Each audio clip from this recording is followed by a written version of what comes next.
Hello everyone, I am Karan Masru. Welcome to this video.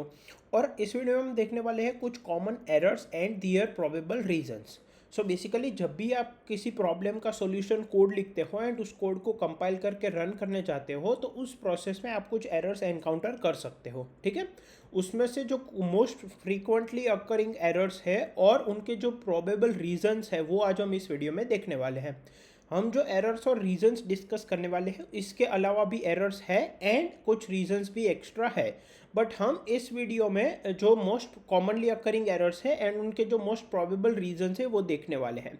तो आज के बाद जब भी आप कोई सॉल्यूशन लिखो एंड अगर उसमें एरर आता है और अगर उसमें इनमें से कोई एक एरर आता है जो कि हम डिस्कस करने वाले हैं तो हम प्रोबेबल रीजंस भी डिस्कस करेंगे। तो आप उन रीजंस के बारे में सोच के उस कोड में रेक्टिफिकेशन कर सकते हो। ठीक है, जिससे कि आपका एरर जल्दी सॉल्व हो जाएगा। ठीक है, सो फर्स्ट ऑफ ऑल देखते हैं that the first one is compilation error.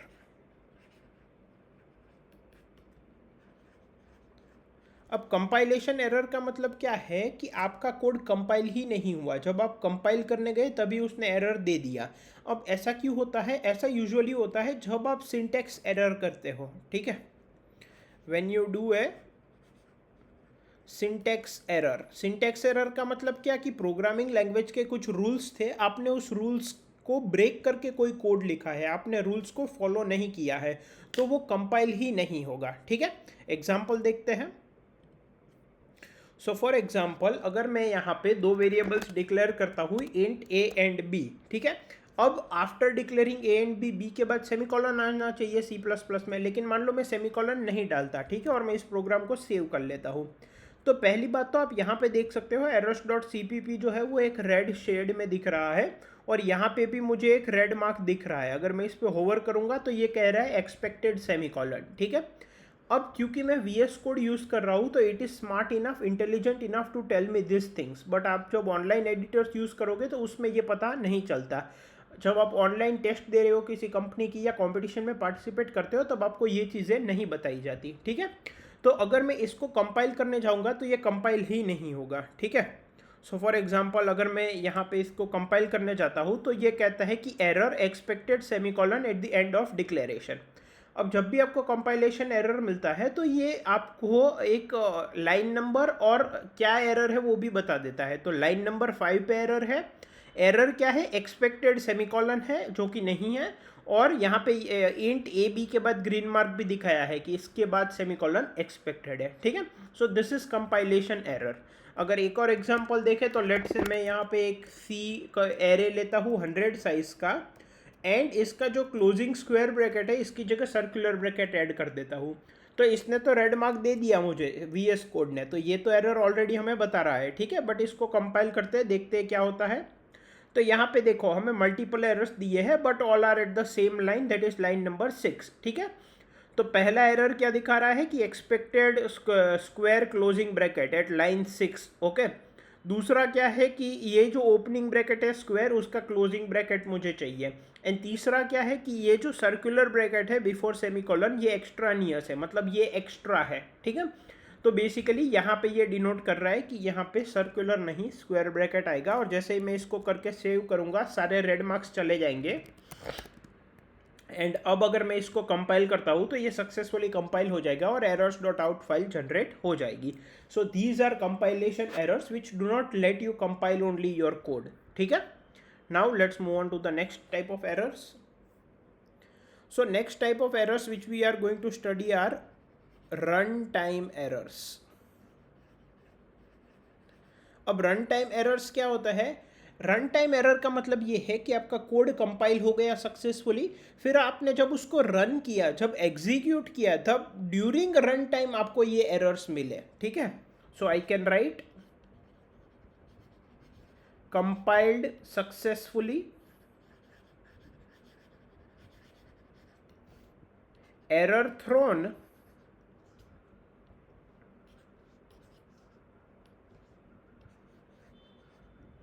Error thrown during run time.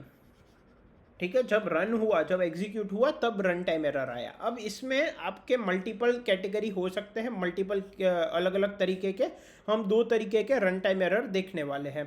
पहला है सेगमेंटेशन फॉल्ट। सेगमेंटेशन फॉल्ट, ठीक है। सेगमेंटेशन फॉल्ट जब भी आपको एरर आएगा तब सेगमेंटेशन फॉल्ट लिखा हुआ हो सकता है और ये कोड भी लिखा हुआ हो सकता है, ठीक है, कि SIG एरर है। इसका मतलब क्या है? सिग्नल सेगमेंटेशन वायोलेशन, ठीक है। और इसके अलावा हम जो दूसरा देखने वाले हैं दूसरी कैटेगरी के, वो है floating point exception,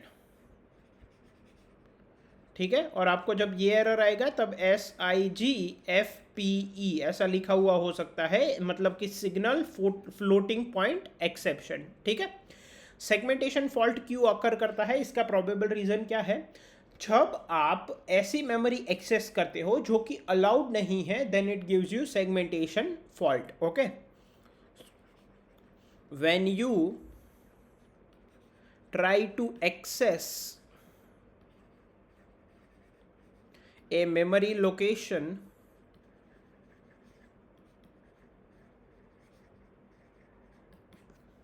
which is not allowed, ऐसा मेमोरी लोकेशन जो कि अलाउड नहीं है, ठीक है। इसके अलग अलग एग्जाम्पल देखते हैं, ठीक है। तो एक हम एग्जाम्पल देखते हैं। देखो, आपको डिटेल में समझने की ज़रूरत नहीं है, बट एक स्टैक डेटा स्ट्रक्चर होता है जिसमें कि हम जो टॉप मोस्ट एलिमेंट होता है उसको डॉट टॉप करके एक फंक्शन होता है, stack dot top, stack name dot top, ये उसका C++ में सिंटैक्स है, उसकी मदद से हम एक्सेस करते हैं, ठीक है। जावा में आप स्टैक नेम डॉट पीक करके यूज़ करते हो। तो जब आप स्टैक डॉट टॉप यूज़ करते हो और अगर मान लो स्टैक में एलिमेंट ही नहीं है, स्टैक एम्प्टी है, तो वो आपको सेगमेंटेशन एरर देता है, because you are accessing an element which is not present, right.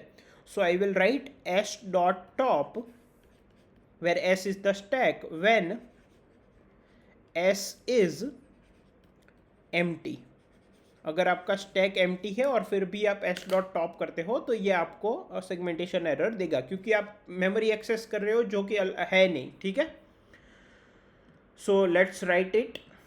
सो अगर आपको ये कोड कंप्लीटली समझ में नहीं आता, डोंट वरी। तो बेसिकली मैं एक स्टैक डेटा स्ट्रक्चर डिक्लेयर कर रहा हूँ जिसमें कि मैं इंटीजर टाइप का डेटा स्टोर करना चाहता हूँ एंड उस स्टैक का नाम है s। अब ये रेड मार्क क्यों दे रहा है? क्योंकि जो इनबिल्ट स्टैक डेटा स्ट्रक्चर होता है वो एक लाइब्रेरी में होता है जिसको मुझे इंक्लूड करना पड़ेगा C++ में, जो कि है स्टैक। जैसे ही मैं इंक्लूड करूँगा रेड मार्क चला जाएगा, ठीक है। नाउ मुझे क्या करना है, अगर मैं इसके टॉप एलिमेंट को प्रिंट करने जाऊँ तो ये मुझे सेगमेंटेशन एरर देगा, क्योंकि स्टैक में कोई एलिमेंट तो है ही नहीं, इंसर्ट मैंने किए ही नहीं। सो अगर मैं इसको कंपाइल करूँ तो कंपाइल तो हो गया। अब अगर मैं इसको रन करने जाऊँ, देखो ये सेगमेंटेशन फॉल्ट दे रहा है, ठीक है। क्यों दे रहा है? क्योंकि टॉप में कोई एलिमेंट ही नहीं है। I am trying to access a memory which is not there allowed, okay. अब मैं एक काम करता हूँ, इसमें डॉट पुश 10 कर देता हूँ। तो जो पुश फंक्शन होता है वो स्टैक में एलिमेंट को इंसर्ट करने के लिए होता है, ठीक है। इनका ऑर्डरिंग वगैरह हम बाद में समझेंगे, don't worry about that right now. अब अगर मैं इसको कंपाइल करता हूँ एंड अगर मैं इसको रन करता हूँ तो आप देख सकते हो आउटपुट में इसने मुझे 10 दिया है, जो कि स्टैक डॉट टॉप है, ठीक है। So this is another where you may get a segmentation fault, ठीक है। फिर आप क्यू एम्प्टी है लेकिन क्यू का फ्रंट एलिमेंट एक्सेस कर रहे हो, डेटा स्ट्रक्चर एम्प्टी है but you are trying to access an element. So before accessing an element you should check कि वो एम्प्टी है कि नहीं, ठीक है। तो आपको इसको अच्छे से हैंडल करना चाहिए। तो अगर सेगमेंटेशन फॉल्ट आता है तो एक केस तो ये हो सकता है, ठीक है। दूसरा केस क्या हो सकता है? When you declare too large size array.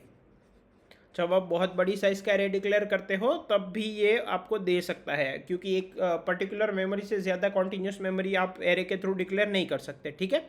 So to be on safer side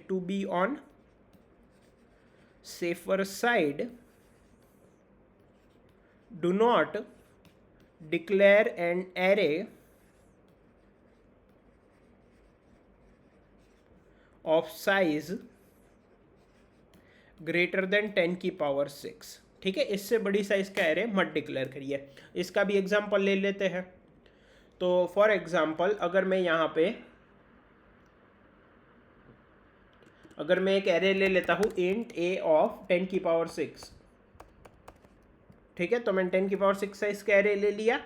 अब मैं इसको कंपाइल करता हूँ, कंपाइल हो गया। अब मैं इसको रन करता हूँ, रन भी हो गया, कोई इश्यू नहीं हुआ। Let's take 10�7 size array. तो अब 10�7 साइज का एरे मैंने लिया है, मैं इसको कंपाइल करता हूँ, कंपाइल हो गया, मैं इसको रन करता हूँ। देखो सेगमेंटेशन फॉल्ट दे दिया, क्यों? क्योंकि 10�7 जितने एलिमेंट्स का एरे कॉन्टिन्यूस डिक्लेयर करना अलाउड नहीं है, तो ये आपको सेगमेंटेशन एरर दे देगा। ठीक है, now let me give you a trick.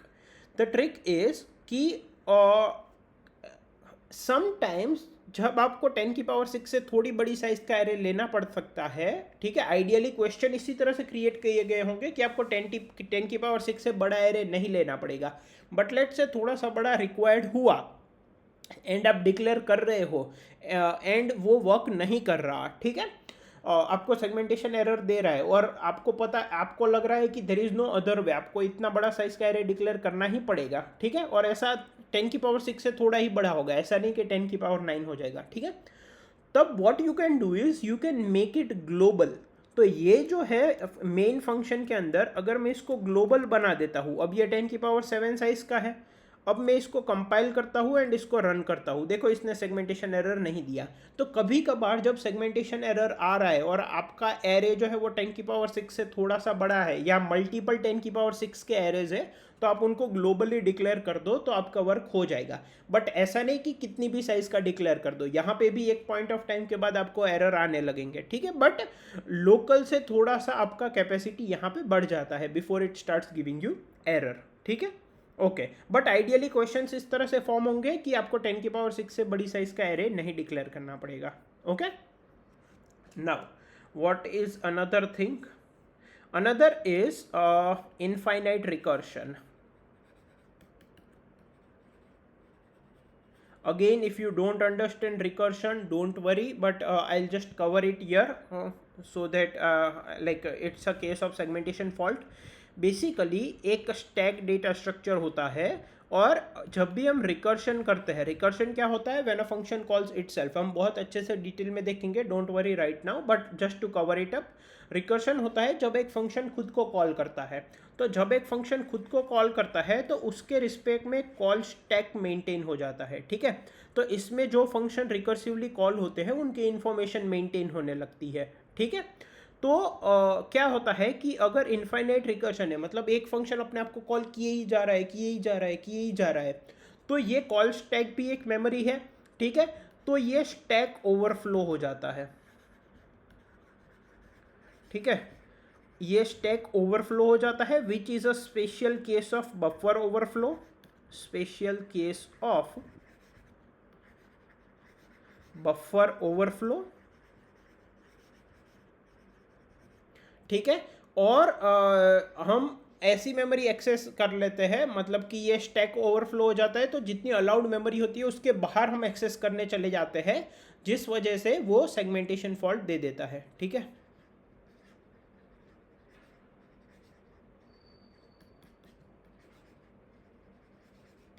Okay, so let's take the example of this as well.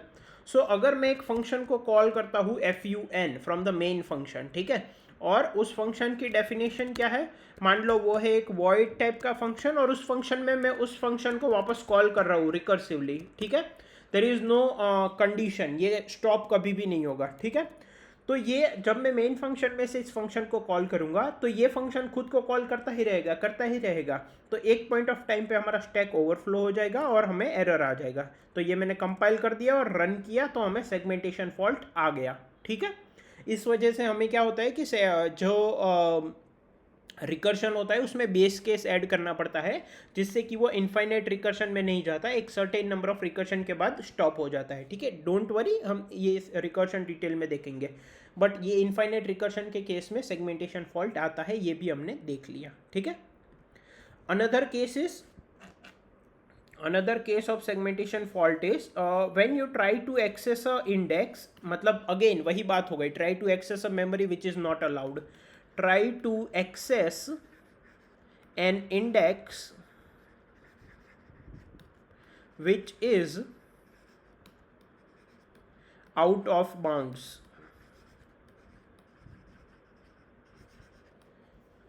So for example, अगर मान लो मेरा एक एरे है int a of 10, ठीक है, and if I try to access let say a of -1, अब C++ में negative तो अलाउड ही नहीं होता, और I try to access a of 12, तो these type of things can also give segmentation fault because you are trying to access a memory location which is not allowed, okay, और out of bounds, ये हमारी allowed range of memory के अंदर नहीं है, ठीक है। अब ये हो सकता है कि VS कोड पे या कुछ कंपाइलर या कुछ लैंग्वेजेस पे ये जब मैं a of 12 लिखूँ, ठीक है, तो हो सकता है कि वो गार्बेज वैल्यू रिटर्न कर दे rather than giving segmentation fault. But कुछ केसेस में या तो ऑनलाइन कंपाइलर आप जब यूज़ करोगे तो ये गार्बेज वैल्यू भी दे सकता है और सेगमेंटेशन फॉल्ट भी दे सकता है। तो अगर सेगमेंटेशन फॉल्ट है तो आपको ये भी देखना है, एक चांस ये भी हो सकता है कि कहीं आप ऐसा इंडेक्स तो एक्सेस नहीं कर रहे जो कि आपकी रेंज के बाहर है। काफ़ी बार क्या होता है, मतलब अलग अलग केसेस हो सकते हैं, जैसे कि अगर मैं a of n लेता हूँ तो वैलिड इंडेक्सेस क्या होता है 0 to n-1, ठीक है। तो काफ़ी बार हम इसको इस तरह से एक्सेस करते हैं, for i equals to 0, i is less than n, i plus plus, and यहाँ पे हम a of i को एक्सेस करते हैं। तो काफ़ी बार क्या होता है कि यहाँ पे हम लेस देन इक्वल टू लगा देते हैं, तो i इक्वल टू n भी यहाँ पे एक्सेस हो जाता है जो कि अलाउड नहीं है, ये हो सकता है। फिर काफ़ी बार हम किसी वेरिएबल के थ्रू एरे को एक्सेस कर रहे हैं, मान लो a ऑफ k वेरिएबल के थ्रू एक्सेस कर रहे हैं, ठीक है, लेकिन k वेरिएबल अनइनिशियलाइज्ड था, तो अनइनिशियलाइज्ड था तो उसमें कुछ गार्बेज वैल्यू हो सकती है, तो ये कोई इंडेक्स आउट ऑफ बाउंड्स हो सकता है, राइट, k वॉज अनइनिशियलाइज्ड,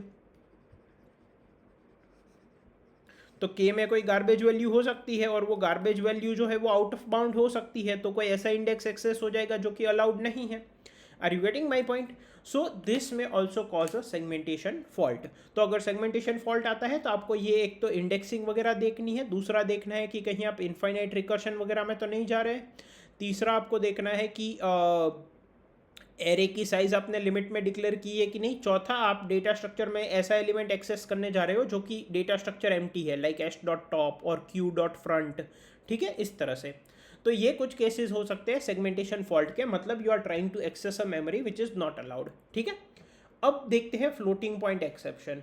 तो फ्लोटिंग पॉइंट एक्सेप्शन जनरली तब आते हैं, these are related to doing undefined mathematical operations, ठीक है, when you do undefined mathematical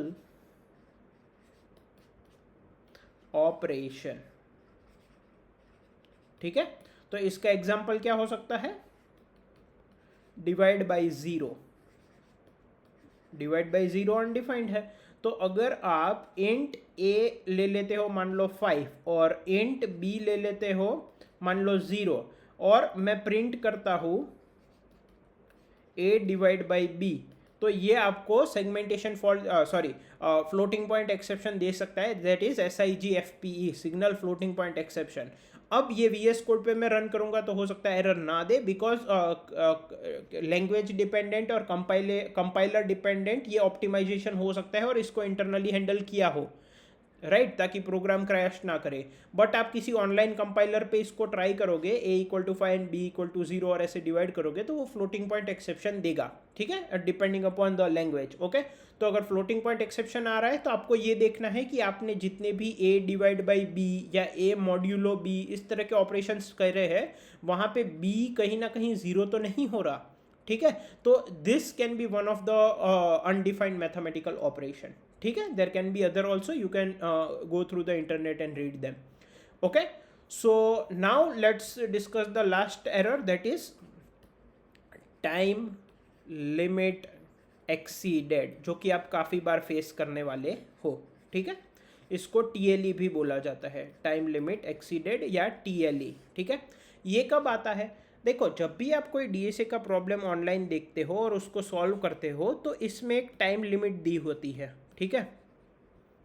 या तो ये टाइम लिमिट आपको दिखाई जाती है, जैसे कि मान लो 1 सेकेंड टाइम लिमिट है, ऐसा शो किया जाता है, या तो नहीं शो किया जाता, लेकिन बैकएंड में टाइम लिमिट सेट की होती है, ठीक है।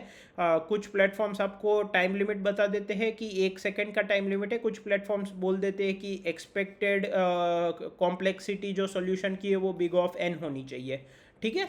तो इस तरह से हो सकता है। नेक्स्ट वीडियो में हम जब टाइम लिमिट, कंस्ट्रेंट्स और टाइम कॉम्प्लेक्सिटी का रिलेशन देखेंगे तब समझ में आ जाएगा कि क्यू सेकेंड्स और एक्सपेक्टेड टाइम कॉम्प्लेक्सिटी दोनों में से एक चीज़ देने पे हमें हमारे सॉल्यूशन की जो अप्रोच है या सॉल्यूशन का जो एक्सपेक्टेड टाइम कॉम्प्लेक्सिटी है वो आइडिया लग जाएगा, ठीक है। अगर मुझे सेकेंड्स और कंस्ट्रेंट्स दिए हैं, मतलब कि टाइम लिमिट इन सेकेंड्स दिया है और कंस्ट्रेंट्स दिए हैं कि n की वैल्यू 10⁻6 तक जा सकती है एंड सो ऑन, तो भी मैं expected time complexity big O notation के टर्म्स में निकाल सकता हूँ, ठीक है। तो हो सकता है आपको टाइम लिमिट इस तरह से दी हो या बोला गया हो कि एक्सपेक्टेड टाइम कॉम्प्लेक्सिटी आपके सॉल्यूशन की इतनी होनी चाहिए। तो जब भी आप सॉल्यूशन लिखते हो और अगर वो टाइम लिमिट को एक्सीड कर जाता है तो उस केस में आपको टाइम लिमिट एक्सीडेड एरर आ सकता है, ठीक है। When your solution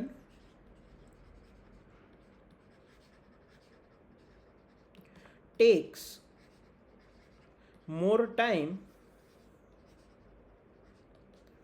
to run than allowed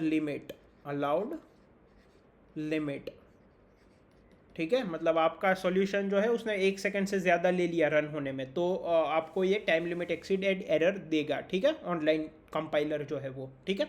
अब यहाँ पे एक मिसअंडरस्टैंडिंग जो हो सकती है वो मैं अभी बता दूँ। तो जब भी आपको टाइम लिमिट एक्सीडेड आएगा तो हो सकता है आपको टाइम ऑफ एग्जीक्यूशन दिखाया जाए, ठीक है। और टाइम ऑफ एग्जीक्यूशन में मान लो उन्होंने दिखाया है कि टाइम ऑफ एग्जीक्यूशन है 1.08 सेकेंड्स, ठीक है। तो 1.08 सेकेंड्स टाइम ऑफ एग्जीक्यूशन है एंड टाइम लिमिट मान लो थी 1 सेकेंड।